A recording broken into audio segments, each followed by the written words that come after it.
Hello there, Geminis. Welcome to your weekly reading. So the first five cards denotes your love life, love relationships. And the second five cards deals with other areas of your life, okay? Um, First of all, you've got two aces. And I see the energy of you trying to break through, trying to make a decision. Contingent upon these aces. Like, I feel a lot of inner conflict coming in as a result of you not being able to align your mind with your heart.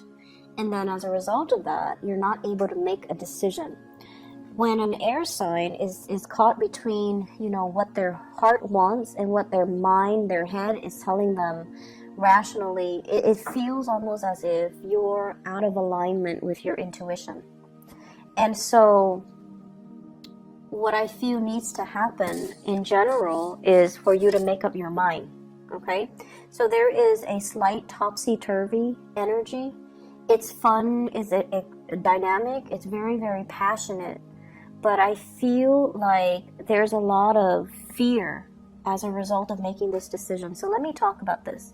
This is pretty much being stuck between a rock and a hard place. On the one hand, rationally, I should do this. The physical evidence is telling you that maybe the other person, doesn't really like me, or maybe the other person wants something from me that I can't give. Maybe they're not really seeing me for who I am, or maybe I'm not seeing them for who they are. So there is this overall sense of like, can I trust the other person? Can I talk to them about this? Will they be open and receptive? And then on the other hand, I see you very, very passionate about another person, okay? So it could be two individuals, one that you have already established that trust with, and then another person that you're very, very sexually, physically attracted to. Or the physical evidence, it could be the same person because it's wedged in between. It could be a fire sign, somebody with a very dynamic fire energy, but they're wedged in between. So their mind is telling them one thing, their heart is telling them another. And I feel like if this is you, Gemini, you're going to be compelled to kind of leave your mind, leave the talks, the conversations, the thoughts, leave it in the past, and you're going to be compelled to make this decision from more with your heart. And I feel like, your heart will not steer you wrong. Your heart will tell you what you want. And there are implications to that. There are, ramifications to making decisions from the heart space. But the heart is also very much in alignment with your intuition as well. So it's time to stop ruminating and to take action, okay? I'm feeling this is the person that you're interested in, okay? So we also have as well a fire sign. So let me talk about this person first. The King of Wands. The King of Wands is all about responsibilities, fatherhood, motherhood, family unit, family obligations, keeping the family unit together. So even if there are issues when it comes to, the marriage, the communication, like no longer feeling passionate in our marriage, no longer feeling good about staying in a marriage, but we do it because of that sheer sense of family obligation and that sheer sense of wanting to give the best to our kids, not wanting our kids to grow up in a broken home, and knowing as well, coming from a childhood where mom and dad might have been separated or divorced and you didn't get that emotional support, so you want to create that emotional support, that firm foundation and that structure for your children. So it's like you don't want your children to follow in your footsteps. You want them to be better. You want to give them everything. And as a result of it, many of you are very torn between, is it over? Is it over between us? Or do we, stay together? Or do we branch out and look at other people for other options? Do we open up the relationship to invite other people in? Or should I just, cut my losses and move on with this new passionate new start? So for some of you who are dealing with a fire sign, Sagittarius, Aries, or Leo, the energy that they exhibit is someone who's very carefree.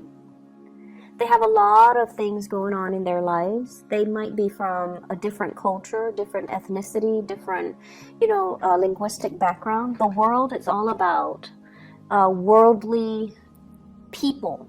People that might be outside of your geographical location. People that are different from you. They're exotic. They're very novel. And they're new, exciting, very attractive. So I definitely feel there is intense attraction that you're feeling towards another person. But I'm also inclined to say I feel like there is third-party temptation coming from outside the relationship, and you're kind of swept off your feet, and you're kind of swept away by this passionate new resurgence within yourself. It's almost like they're calling out to you to... Sometimes people come in our lives to tell us, only as a messenger, to tell us, what are you missing in your relationship? It's not so much that you should go for it, but it's almost like a gentle reminder. If you're feeling this way about me, then what's missing in your relationship, and how can you revive that in your own relationship? So I definitely feel a separation here. You're dealing with somebody that you're very physically attracted to, but yet you're stuck in this new beginning, this new starts that you're going back and forth about, what your heart wants, what your mind is telling you. And because of that, you're very confused, you're very conflicted. There's also an element here about, trust. Is the other person dating other people? Are they gonna date? You're dealing with someone who's very beautiful, very passionate, very beautiful. And so of course, you're gonna be like, are they dating other people? Are there other people giving them offers? And so that can also stir up some insecurity within you. If I don't act on this, are they going to wait around for me? Are they going to, move on? Are they going to get into a relationship? So then I have to make a move. And then as soon as you talk yourself into making a move, I feel like there are other issues that creep up. Insecurity. Are they seeing other people? Or am I able to, let go of my relationship so I can be with them? What are they really looking for?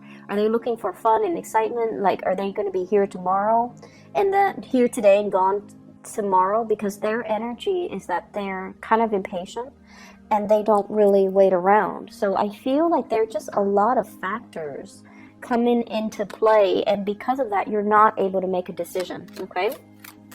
What is your advice for Geminis when it comes to this love situation? What should they do? So we have here the Wheel of Fortune.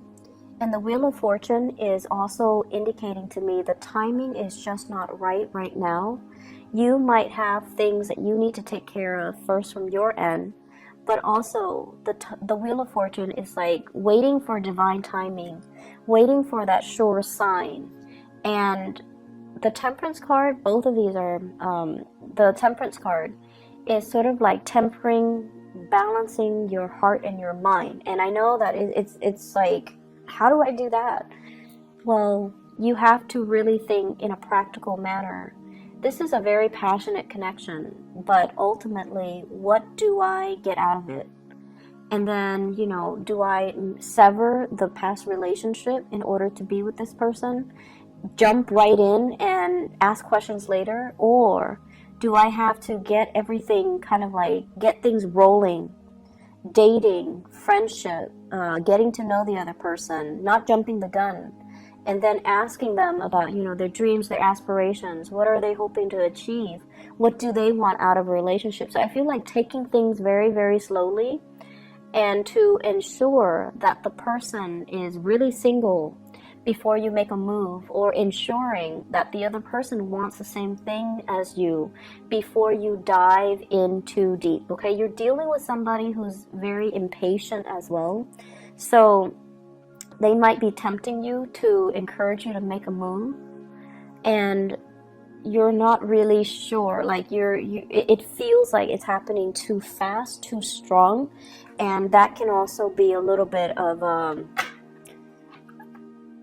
that can also be a little bit of a turnoff. So I know with Aquarius and Geminis in general, when somebody douses you with too much love and affection, and they're a little bit coming on a little bit too strong, it can also create like this knee-jerk reaction where you feel like it's too easy, so you might not want it.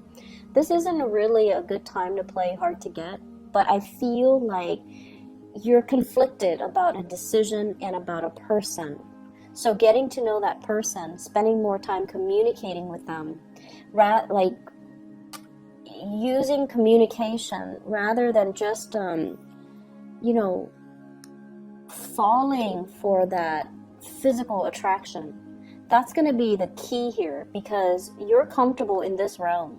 This is new, uncharted territory for you as an air sign. So work with the resources that you know how to handle, and then use that to strike up conversation, or to really talk to the other person, and to really get to know the other person's, their dreams, their aspirations, where they're planning to be, and why they're so impatient. Why are they pushing for this so hard?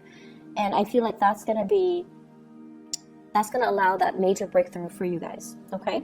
In other areas of your life, I feel like love is going really well, but it's a little bit destabilizing and you're still conflicted, which in turns affect other areas of your life. As an air sign, one area that's problematic bleeds into another. So it would behoove you to kind of solve this first and get this squared away, because I feel like other areas are being affected, okay? You're definitely wanting a new start. You're definitely kind of like bored, not feeling inspired, not feeling very passionate, not feeling like all the work that you're putting in is going to pay out or is going to pan out. And then learning as well some new things in the work environment that you feel like, I'm not really emotionally happy. So I definitely feel this sense of boredom, this sense of like revolving door, like going through the motions, but not feeling inspired.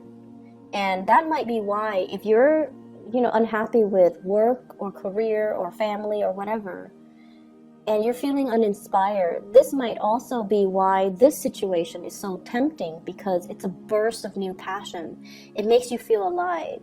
And so you might be falsely falling for this because other areas of your life are not, especially dynamic.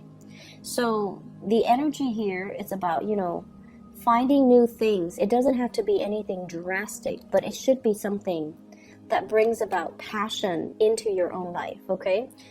Finding that thing that really stirs your passion, it could be like a hobby, a pet even, a new way of doing things, a new routine, or even a career change, a new job. But I feel like many of you are contemplating, you've worked really hard at one job. You might have stayed there for a long time, and the timing, with this recent new moon, I believe it's a full moon, it's a full moon in Pisces. And Pisces deals more with like, it's a water sign, but it's also like the last sign of the zodiac. So it deals more with like the destiny, the ideals, like what is it that really makes us happy so that we can work towards it. The Neptunian energy associated with Pisces is very ethereal. It tells you it gives you like a vague image of what it is that makes you happy, but it doesn't really lay down the clear path for you to get where you are to where you want to be, to achieve that image. So in that full moon energy, I feel like a lot of emotions are stirred within you, and you're coming to the realization that, I've worked really hard, but I just feel like it feels almost to me robotic, coming to work, coming home, dealing with the kids, dealing with the spouse, dealing with the parents, like whatever it is that you're doing, it feels very monotonous, it feels very repetitive, and it feels very uninspiring. So you're going to have to find new things or new ways of doing things so that it can stir your passion again. Invest, like whatever hobbies you have, get back into it. Invite more people into your home. Play the host or the hostess and allow people to come to you. Okay, so if it's new love, I feel like there's a lot of passion here. And if you're bored with the other areas of your life, you might be so preoccupied with this new love and new passion that you let other areas of your life go on the wayside, like friends and family, practical responsibilities, even work. So it's a good month for you to sort out and moderate your emotions. And it's a good week overall for you to, really think about divine timing and think about as well, the struggle between morality and passion. That's what I'm sensing here. I hope the reading is helpful for you guys, Geminis, and I wish you all the best, okay? Take care. Bye-bye.